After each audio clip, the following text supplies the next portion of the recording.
नमस्कार। जैसा कि आपको पता है, राजस्थान में उपचुनाव संपूर्ण रूप से समाप्त हो गया है। उपचुनाव का परिणाम भी आ चुका है। इस उपचुनाव के बाद राजकुमार रोत सचिन पायलट के लिए बहुत बड़ी मुसीबत बनने वाला है। जैसा कि मैं आपको बता दूं, भारतीय आदिवासी पार्टी ने जिन राजस्थान की 7 विधानसभा सीटों पर उपचुनाव होने हैं, उनमें से 2 सीटों पर अपने उम्मीदवार उतारे थे, जिनमें से एक सीट 84 विधानसभा सीट पर भारतीय आदिवासी पार्टी ने बम्पर जीत हासिल की है। वहीं सेलुम्बर विधानसभा सीट में कड़ी टक्कर के बाद भारतीय आदिवासी पार्टी चुनाव हार गई है। भले ही भारतीय आदिवासी पार्टी सेलुम्बर में चुनाव हारी है, लेकिन भारतीय आदिवासी पार्टी के लिए खोने के लिए कुछ नहीं है। भारतीय आदिवासी पार्टी एक नई पार्टी बनी है। जहां पर जितने भी वोट मिलते हैं भारतीय आदिवासी पार्टी को, वो भारतीय आदिवासी पार्टी के लिए प्लस पॉइंट ही रहने वाला है। भारतीय आदिवासी पार्टी के लिए खोने के लिए कुछ नहीं, लेकिन कांग्रेस और बीजेपी के पास खोने के लिए बहुत कुछ है। वैसे मैं आपको बता दूं, कांग्रेस पार्टी का वोट बैंक हमेशा से ही SC/ST वर्ग सबसे ज्यादा रहा है। कांग्रेस की नींव SC/ST वर्ग ही है। कांग्रेस अगर अपने खानदानी वोट मानती है तो केवल SC/ST वर्ग को ही। लंबे समय से SC/ST वर्ग ने कांग्रेस का साथ निभाया है। जहां कांग्रेस को वोट बैंक की कमी लगी है, वहां पर आदिवासी समाज ने ही कांग्रेस का साथ निभाया है। ऐसे में राजकुमार रोत की पार्टी का खड़ा होना, इतनी तेजी से पार्टी का विस्तार होना कहीं ना कहीं सचिन पायलट की नींद उड़ाता है, कांग्रेस की नींद उड़ाता है।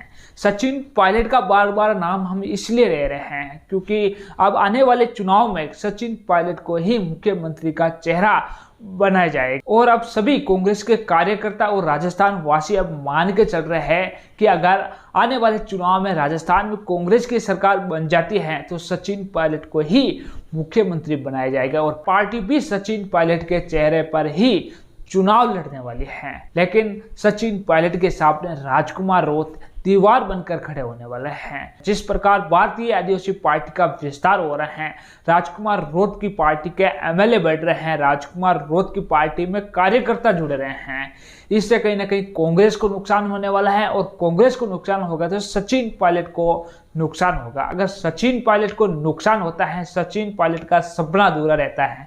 सचिन पायलट का जो सपना है मुख्यमंत्री बनने का, उसी रास्ते पर अब राजकुमार रोत भी निकल पड़े हैं। राजकुमार रोत का भी अब सपना शायद ये हो ही गया है कि आने वाले चुनाव में, आने वाले समय में मैं राजस्थान का मुख्यमंत्री बनूं, मेरी पार्टी की सरकार बने। भले ही भारतीय आदिवासी पार्टी आने वाली विधानसभा चुनाव तक इतनी पॉपुलर नहीं हो पाएगी, अपने ज्यादा MLA नहीं ला पाएगी, लेकिन इतने MLA बन गए राजकुमार रोत के पास जो कांग्रेस में अगर आए तो कांग्रेस की सरकार बना दे और बीजेपी में आए तो भारतीय जनता पार्टी की सरकार बना दे। इतने तो वोट प्राप्त कर ही सकते हैं, ऐसी राजकुमार रोत को कहीं ना कहीं उम्मीद है। इसीलिए राजकुमार रोत लगातार राजस्थान की हर एक विधानसभा सीट पर अब अपनी नजर घुमाए हुए हैं। राजकुमार रोत को अब लग रहा है कि आने वाले विधानसभा चुनाव में राजस्थान की हर एक विधानसभा सीट पर अपने उम्मीदवार उतारूं।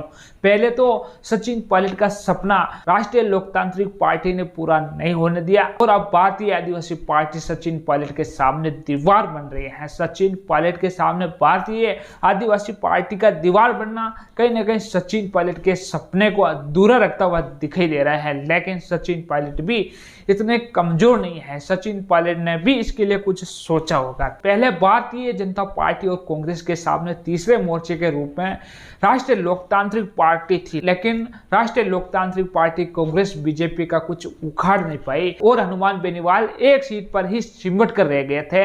अपनी खुद ही चुनाव जीत पाए, बाकी सारे उम्मीदवार हार गए थे। इससे यह सीधा साबित होता है कि RLP राष्ट्रीय लोकतांत्रिक पार्टी राजस्थान में कमजोर हो गई है और भारतीय आदिवासी पार्टी राजस्थान में एक्टिव हो गई है। भारतीय आदिवासी पार्टी का एक्टिव होना सचिन पायलट की धड़कनें तेज करता है, कांग्रेस की धड़कनें तेज करता है, क्योंकि कांग्रेस अब मान के चल रही है कि आने वाले चुनाव में हम सरकार बना लेंगे। क्योंकि राजस्थान का एक रिवाज रहा है, एक बार कांग्रेस दूसरी बार बीजेपी, ये रिवाज कहीं बदल ना जाए अब भारतीय आदिवासी पार्टी की तरह। वैसे भारतीय आदिवासी पार्टी ने उपचुनाव में बीजेपी और कांग्रेस का सारा समीकरण बिगड़ा था, लेकिन अब आने वाले चुनाव में भी अगर भारतीय आदिवासी पार्टी के उम्मीदवार उतरते हैं, भले ही वो चुनाव जीते या नहीं जीते, लेकिन कांग्रेस का सारा समीकरण बिगाड़ सकता है। ज्यादा समीकरण तो कांग्रेस का ही बिगड़ेगा, क्योंकि आदिवासी है, ऐसी एसटी वर्ग के जो लोग हैं जो लंबे समय से कांग्रेस पार्टी के साथ हैं,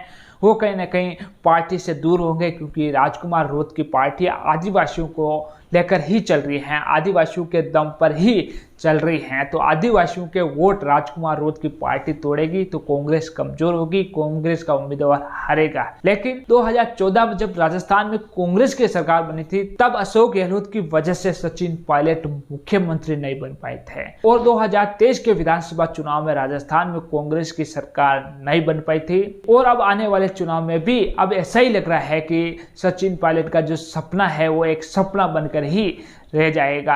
लेकिन साथियों मैं आपको बता दूं, सचिन पायलट राजनीति के बादशाह कहे जाते हैं। सचिन पायलट राजस्थान के नहीं बल्कि पूरे देश के लोकप्रिय नेता बन चुके हैं। सचिन पायलट की डिमांड राजस्थान के अलावा भी पूरे देश में होती है। सचिन पायलट को कई राज्यों का स्टार प्रचारक भी बनाया जाता है। ऐसे में आप समझ सकते हैं सचिन पायलट कोई नॉर्मल आदमी नहीं है। सचिन पायलट कभी भी बाजी पलट सकते हैं, ये सब जानते हैं। ये भारतीय जनता पार्टी के नेता भी अच्छी तरह से जानते हैं और कांग्रेस पार्टी के नेता भी अच्छी तरह से जानते हैं, और राजकुमार रोत भी ये अच्छी तरह से जानता है पायलट कुछ भी कर सकता है।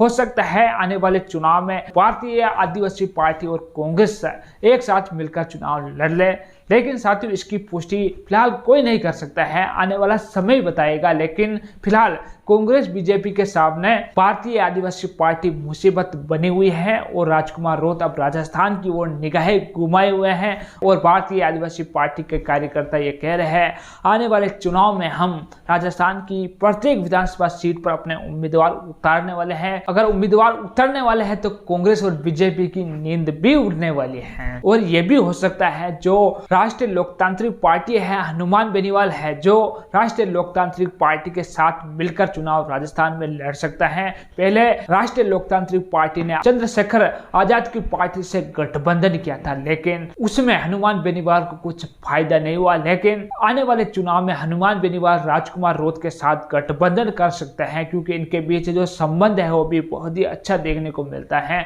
और साथ ही रविंद्र सिंह बाटी भी इनके साथ मिलकर राजस्थान में चुनाव लड़ सकता है। वैसे रविंद्र सिंह बाटी अब निर्दलीय है। रविंद्र सिंह बाटी ने फिलहाल कोई ना तो पार्टी बनाई है और ना किसी पार्टी में फिलहाल शामिल हुए हैं। ऐसे में माना जा रहा है कि रविंद्र सिंह बाटी हनुमान बेनीवाल के साथ, राजकुमार रोत के साथ एक तीसरे मोर्चे के रूप में भारतीय जनता पार्टी और कांग्रेस के सामने खड़े होने वाले हैं। अगर ये तीसरे मोर्चे के रूप में तीनों ही मैदान में कूद जाते हैं तो कहीं ना कहीं पायलट का जो सपना है वो अधूरा रह सकता है। सचिन पायलट तो वैसे अपने सपने को पूरा करने में लगे हुए हैं। सचिन पायलट रात दिन एक कर रहे हैं अपने सपने को पूरा करने के लिए। अब देखना यही रहता है कि राजकुमार रोत की पार्टी किस प्रकार राजस्थान में चुनाव लड़ती है, किस किस विधानसभा सीट पर अपने उम्मीदवार उतारती हैं, इसी का सबको इंतजार है। तो साथियों इन सब को लेकर आपकी क्या राय है? क्या सचिन पायलट अपने सपने को पूरा कर पाएंगे या नहीं? कमेंट सेक्शन में जरूर लिखें। और आपने अभी तक हमारा चैनल सब्सक्राइब नहीं किया तो जल्द ही सब्सक्राइब कर दें, बेल आइकन को दबा दें, इस वीडियो को ज़्यादा से ज़्यादा लोगों के साथ शेयर करें। धन्यवाद।